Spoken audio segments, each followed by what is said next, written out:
This video is quite long and is more or less the whole first lesson of my Tailwheel Differences Training at Defford Croft Farm. The training was with Arthur Williams from farmstripflying.co.uk.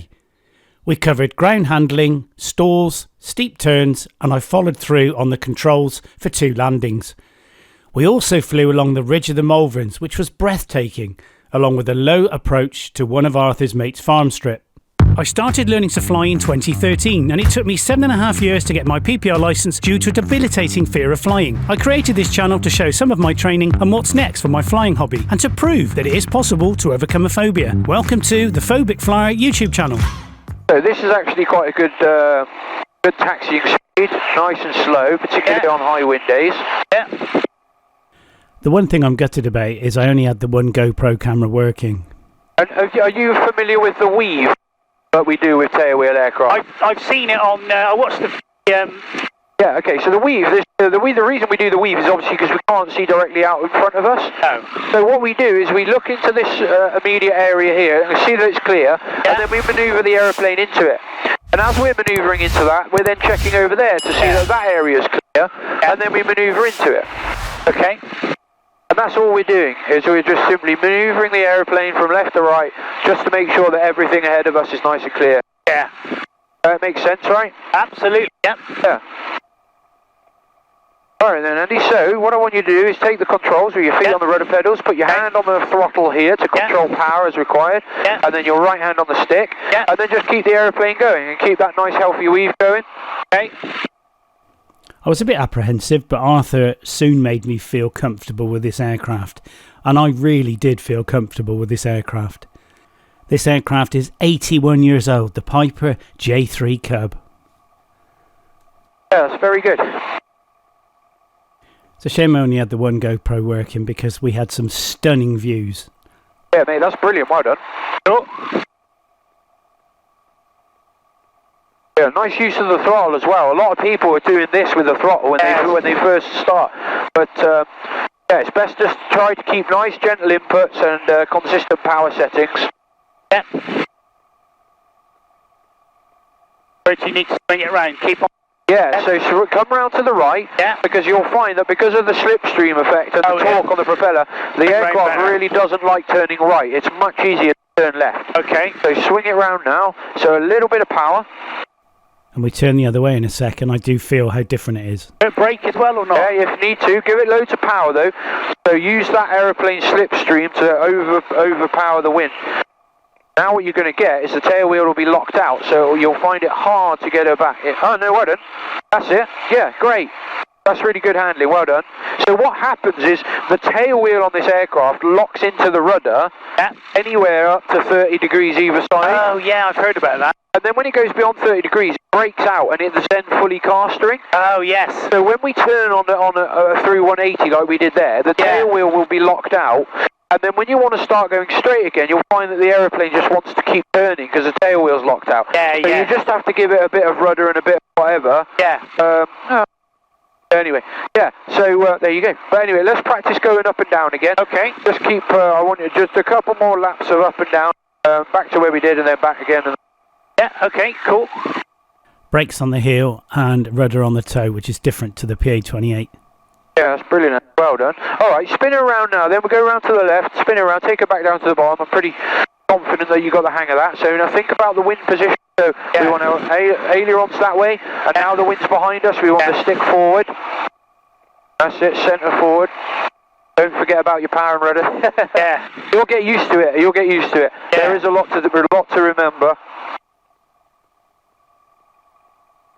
Yeah, right. Now try and take her around to the right. See how difficult it is. Oh, okay. Well, just so you get an idea. Yeah, okay, we'll do. So it was significantly harder to turn to the right. Oh yeah. Doesn't like it. There you go. You can do it, of course, but it's a bit harder. Right, good. Right, we'll stay there. Yeah. And we'll do our power up check. So I'll close all this up because it's going to get windy now. Okay. Okie, right, so we got all of that on. Right, so 2 sequences pre-takeoff, power checks and immediate pre-takeoffs. Yeah. Okay, so we don't have a checklist for the aircraft. I've produced one, but we really do it by memory because the Cub's so simple. Yeah. Okay, so stick back. Yeah. Heels on the rudder pedal, heels on the brakes. Yeah. Alright, and then I want you to increase the RPM to about 1900. There you go, that's good. Let that settle down. Nice, then we'll cycle the mags. And we're looking for a maximum 175 drop. Back to both and then right. And then we don't want any more than 75 discrepancy between the two. Okay, that's good. Keep them brakes on. Yeah. So we just do the carb. Full bump there. Not much, hot day.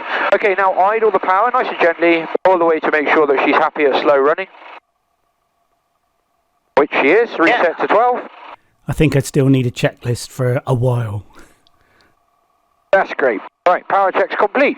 So we do our immediate pre-takeoff. So circuit breakers are in, fuel transfers off, max both. We've got the right frequency on and we're not going to change throughout the flight. Yeah. Master alternator are on. Throttle's set as required. Fuel is on, mixer's rich, trim is set off. We've got the QF and H with 67 feet above sea level set. Compass is good, fuel's good. Temperatures and pressures are in the RPM set, primer locked. Can't be cold. Have we got full and free in the controls, Andy? Including the rudder? Oh, yeah. Yeah, that's it. Good, man. Cool. Right, so what I want you to do is just turn the aeroplane about 20 degrees just so that we can see down the runway. To the left. Yeah, that's fine. Because one of the important things to remember, of course, is that we're an unlicensed field here, so we're responsible for our own separation and clearance, and there isn't anything to stop any sort of, pedestrians or livestock coming onto the strip. Yeah. So we want to make sure that there isn't anything there, which we can. That's good. Now I'll do a little call, and then I'm going to perform the takeoff, but I want you to follow me through on the controls, okay? Okay, yeah, we'll go. So what I'll do is I'll taxi to get us lined up, and then we're going to increase the full power, okay? We're going to anticipate a left-hand yaw tendency for a number of different factors. Yeah. It's not very big in the Cub, but it is there. And then once we've got sufficient airspeed, we'll push the stick forward to raise the tail. Yeah. And then we're going to hold that attitude until the aeroplane naturally wants to climb away. And our climb out speed will be no slower than 70. Well, it'll be around 70 miles an hour. Okay. All right, mate? Yep. Cool. So I have control. Just follow me through and make sure you're not on the brakes, please. I'm not on the brakes. Good man. Delta Golf on traffic, Golf Bravo Delta Echo Yankee, taking off from runway 27 left. No, I was quite excited at this point, really excited. Alright, get it lined up, and we'll be airborne in no time because of the wind today. Yeah. And we've got the bumpy end of the runway, so it will be a bit bumpy. Alright, there we go. I was amazed how quick she got into the air. Really, really quick. Okay, so in the 3-point, now push the stick forward just to get that tail up. Oh, yeah. There you go, bump, there's the bumps. And airborne. Wow. There you go. Engine temperatures and pressures are in the green. If we have an engine problem now, then we just go into one of those nice big green fields at the end. Yeah. So the challenge really is to keep the nose down, but if I poke the nose up, just to give you an example of how easily we can fly in like these windy conditions. Yeah. Look at our angle of attack. Bad, isn't it? And this thing's just going up and up and up. I was really surprised how stable she was as well. Yeah. Alright then, Andy, so you've got your hand on the control. Yeah. Okay, and your left hand on the throttle. Obviously, you've got your feet on the rudder pedals. Yeah. So I want you to just keep climbing straight ahead, just to begin with. We're in a bit of a left-hand bank. So just climb straight ahead there. Put the nose down. We'll climb away at 70. So bring us over to the right a little bit. We're just banking. That's it. I was creeping to the left a little bit, but we did sort that. Oh, you can really feel that wind pushing us across. Yeah, definitely. Come on, Clarkey. Keep that head in straight. Get your act together, mate. I do sort it in the end. Yeah, very nice. Well done. How's that feel? Great. Yeah, I thought it was going to be a lot bumpier than this. We might get a couple of bumps like that. We had them yesterday and they were quite violent. Were they? No, we had a couple. Yeah. Like that. Yeah. It's an easy plane to fly, you know. Very easy. Yeah. Very easy. Yeah. Yeah, it's like a big toy, really. Isn't it? That's the first stick aircraft I've ever flown. Is it really? Yeah, I've never flown a stick, ever. There you go, mate. There you go. I found the stick really intuitive. A bit like drone or model aircraft flying, maybe. Okay, so stalls, we'll do our hassle check first. So height, we got 2,000 feet or thereabouts. Yeah. Airframe, we're good. We don't have flaps, undercarriage, variable pitch propeller to worry about. Security, loose items, objects in the aeroplane that are going to hurt us. Engine temperatures and pressures are fine. Fuel is good. Location, we've got bags of fields here, and I'm still pretty confident that if we lost an engine, I could probably glide back to Croft from here. Really? I reckon so. Oh my god. With a tailwind, I reckon I could. Oh my god. Yeah. And look out, so we'll lift up the left-hand wing. Make sure that we've got quite a lot of diamonds from Skyborne and Aeros doing twin training. Yeah, so we want to make sure there aren't any of them bowling towards us. All looks good to me. So I'll just bring it up squarely to 2,000 feet. So we're into winds, alright, I want you to just gradually reduce the power back to idle, alright, close the throttle, and then I want you to pull that stick back, get that nose high, get her up into the stall. I wasn't sure what to expect, to be honest. Alright, there you go, nose down, full power, wings level, full power, that's it. Sorry, there you go. Happy? Yeah, Christ, that was very straightforward. Yeah. Apart from the fact I didn't use full power. Excellent. Alright, so steep turns, I have control. You have control? So steep turns in the aeroplane. Alright then Andy, you have control. I have control, well I've got to get my head round there. How much power did you put in? Just a little bit, just to keep the nose. Right, so the best thing to do... Okay, so if you start dropping the nose... Yeah, which is what I do. That's okay, everybody does that. Yeah. If the nose starts to drop, then just decrease the bank. So start to roll the wings level, and then regain the sort of nose position on the horizon, and then go into it again. Okay. So the biggest mistake, because I've done it a lot, I can throw her in quite easily. Yeah. But somebody that isn't doing it, the best thing to do is just to gradually increase the bank. Rather than throwing the wing over straight away, just gradually bring it in to make sure that you're keeping that stick in the nose on the same plane. Yeah, okay. As corny as this sounds, I started to feel as one with the plane, to be honest. That's good, yeah, that's really good. Well done. Okay, round the other way. Keep the right, I always, for some reason, round to the right. Yeah. Put that nose down, let's get a nose on the horizon. That's it, go into your bank, that's nice.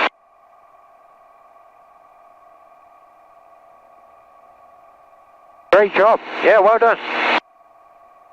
I found flying with a stick really intuitive. It just felt natural, which really surprised me, to be honest. You're cub flying now. Yeah, I am. I can't believe this. I was chuffed to bits to be doing this, to be honest. Because the Spitfire cockpit's quite cramped, you've got this roll over. It's very clever. Yeah. Right, left again. Keep very pitchy. So I found the Spit. Have you found one? Yeah. Have you? Yeah. Only in the back. But yeah, we did about an hour and a half.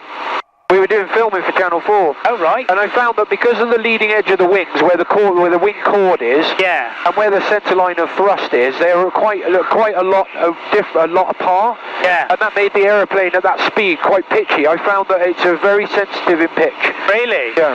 Nice and natural in roll, but very pitchy. I was constantly doing this. Were you? Yeah. Where was that? Biggin Hill. Oh, lovely. Yeah, it was cool. How low do you want me to come down to? Yeah, this will be low enough. Yeah. What is that? What? Are they cows? Green thing. Oh. Yeah, that's like water for cows. Alright, bring us around to the right now then. Yeah. Yeah, it's livestock. Oh man, this is... Alright, straighten up there. Just bear in mind that the wind's going to be blowing us over the hills. Oh, it is, isn't it? Beautiful. Oh, you can feel it, can't you? Oh yeah. God, this is just awesome, mate. It's cool, isn't it? Yeah. Can't see what my RPM's doing, is it all? Oh, your RPM's good, you're at cruise. So over this peak here, we'll just do a nice right bank. I've never flown this close to the Malverns, ever. Wonderful. Alright, temperatures and pressures are all in the green. Looking good, fuel's good. Engine's good. Happy. Yeah. And then funny now you're looking up at the Malverns. I was just going to say that. I've never ever done that before, other than been on the ground. There you go. And now you're flying above them, now you're underneath them. Yeah. Oh, there you are. Should we do a low pass? Yeah, go on then, yeah. Alright, I've got control. You have control. Right, now don't get nervous. I won't, no. I'm good. Promise. I wasn't nervous at all, actually. I was really excited. And again, we're not going like 120 knots or anything like that, but it just felt really cool. This has really opened my eyes to alternative flying, I suppose, and what else you can do in a plane, and relatively cheap way of doing things as well. Oh, it's like a egg. Oh, that's awesome! Yeah, that was a fantastic feeling. Really cool. I just wish I had the other cameras on. Oh, I'm off to the left again. Oh yeah, well done. No, you're identifying it. Yeah. Have you heard of the four phases of learning? Oh, go on. So the 4 phases of learning. It was my dad that taught me this. It was initially there is unconscious incompetence, because you're getting it wrong and you don't know what you're doing. You're getting it wrong. Right. And then there is conscious incompetence, whereas you're making mistakes, but you're identifying that you're making the mistakes. Yeah. And then you've got conscious competence, where you get it right and you know that you're getting it right and why you're getting it right. And then there's unconscious competence, where you just get it right without thinking about it. Right, okay. So you're in the second phase there, where you are consciously incompetent. I like that, that's good. That nose up a bit. Right, round to the right then. Right. And that's going to position us nicely over the airfield, and I can demonstrate some, like, literally helicopter flying. Oh, wow. Joining 1 mile from the north for runway 27 left hand, Devon cross. Now this was pretty cool. Pretty cool indeed. Right, so pull that carby out. I didn't actually know what Arthur meant when he said helicopter flying. I was thinking, are we going to descend? But I got it after seeing this. Alright, so you got the airfield down here, yeah? I still can't see it. Literally just down here. Oh, of course, there it is. Got it.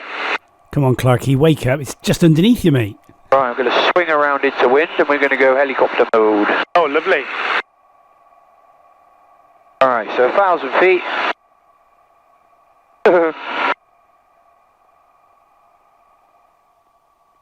There we go, 50 45 miles an hour. So we're flying quite comfortably. Mad, isn't it? And then look, that sock is just not moving anywhere. No. Our ground speed must be like peanuts. Yeah. A cool experience. Cool, eh? Yeah. Right, let's go do some landings. Hey. And our approach is about 65 miles an hour. We'll probably keep it a bit higher because of the wind today. Okay. We're going to come over the hedge at probably 60. Right, so now we're back into the headwind, so we'll put the carby away. Defon Croft on traffic, Golf Yankee final, runway 27 Defon. And I'm going to keep my left hand wing down into wind. Okay. Now, this did get quite bumpy, to be honest, and I was fine, but it was bumpy. It doesn't look that gusty either, which is quite nice. Yeah. So it's starting to settle down a bit now. Yeah, yeah. Nah, it wasn't.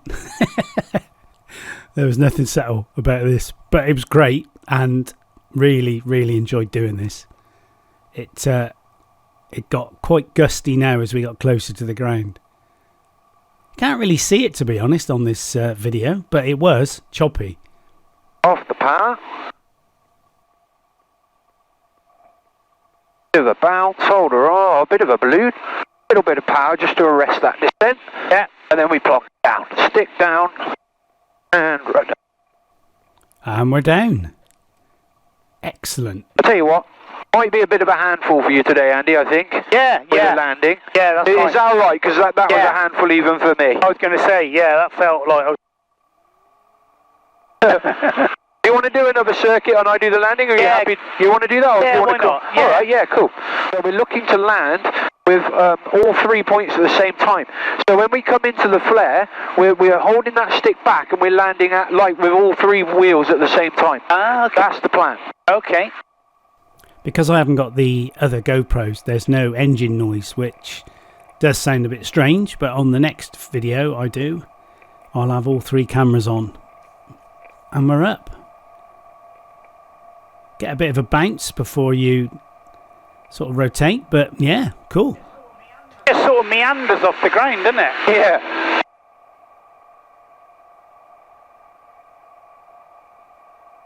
Yeah, she's super benign. Yeah. Depth cross farm traffic, Golf Yankee, final runway 27, depth. Okay, so left wing down. Always good to keep the interwind wing down. It gives you a little bit more control over the aircraft. Yeah. So this approach wasn't as gusty, I don't think, and it felt nicer. All right. Better bleed off that speed.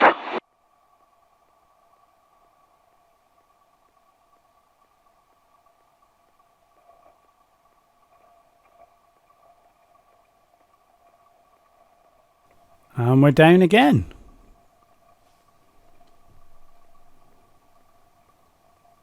There we go. Cool.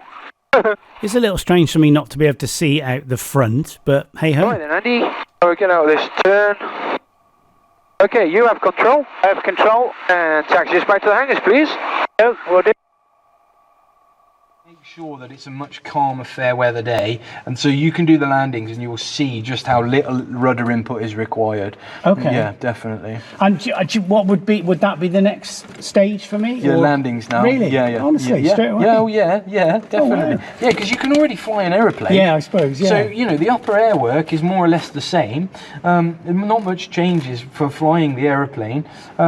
It's just the ground handling, which we need to get your head around, which we've done. Yeah. And then it's all landings. It's Yeah. all landings. 3-point landing attitude, which we'll do a little bit of classroom work for. Yeah. Just to go over the basic principles. It's like no more than 15-20 minutes. Okay. And then we'll do wheeler landings where you land with the 2 gear on, and then hard surfaces where you land with the tail wheel on the hard surfaces, which is like Bambi on ice. She's just all over the place. Really? Yeah, it's quite tricky. What did you call the one? What did you call the first one you said? 3-pointer. No, before that. The other one. Oh, the wheeler, the 2-point. So what's So basically, the 3-point landing attitude. Where's our runway? Say that's the runway. We land like that with our main gear, and our tail wheel on at the same time. Yes. Is that Okay. the preferred way? Yeah, that's the standard landing. Yeah. So if you're landing a 3-wheel tail wheel aeroplane, that's your standard landing. Yeah. A wheeler landing is where you put these 2 wheels on first, and you keep the tail up. So you come in a really flat attitude. Yeah. So your main gear is on, but your tail's off. You Okay. know? That has its advantages, particularly on hard runway surfaces and in crosswinds. And it's a bit of a show-off landing, to be honest with you. But yeah, we can show you how to do that. They require a slightly higher approach speed and a little bit of forward stick action, not as much flare. Yeah. So we kind of teach you to get stick back, back. And then when we go on to do wheelers, we're like, stick back, but not too much. Yeah. So we unpick everything we kind of showed you. Okay. Cool. It's just handling. And it will take time. But Awesome. yeah. That was great. Good. I'm glad you enjoyed that. I mate. really enjoyed it. No, you did Yeah. well. It was good. That was very good. Oh, thank you. Excellent. Brill. Right. Right then. Let's get Okay. it out. Yeah. Put it back.